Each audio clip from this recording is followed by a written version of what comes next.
小胖，好久没来了，我给你摘了点自己家种的葡萄。听说你前2天做的杨枝甘露挺好喝的，我拿这些葡萄跟你换一杯呗。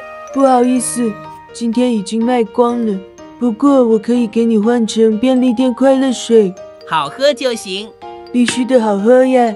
我瞧小胖出品必出精品，先把葡萄洗干净，一个个摘到碗里。话说今年的葡萄还没下来吧？我先尝尝先。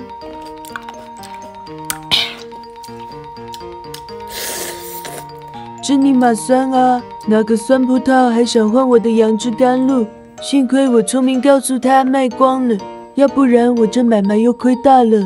把葡萄切小块，放进榨汁机里，加点蜂蜜，挤点柠檬汁去除葡萄的苦涩，盖上盖子，按下开关给它打成葡萄汁。没反应啊！我尼玛，竟然坏了！找个大点的碗，把葡萄倒进去，加点蜂蜜、柠檬汁。拿来我刚攒够钱买的大刀，只能手动剁碎了。刚攒钱买了把大刀，榨汁机又坏了，这尼玛有点吃不消啊！把葡萄剁成葡萄汁之后，表面有很多浮沫和葡萄皮，拿个罩里给它捞出。喜欢吃颗粒感的可以留点果肉，倒个有口的容器，挤到圆球模具里。然后送去冰箱冷冻3小时。拿个碗把冻好的葡萄冰挤出来，再加点冰块，最后来杯气泡水，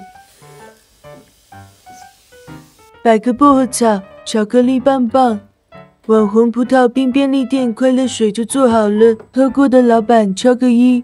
哎呦喂，这个长得挺好看呀，竟然是气泡水。好过瘾啊！还有巧克力棒棒，不错。再来尝尝这个长得像樱桃的家伙，带葡萄果肉的葡萄冰，口感软绵绵的，像吃冰淇淋。夏天吃这一大碗太解暑了。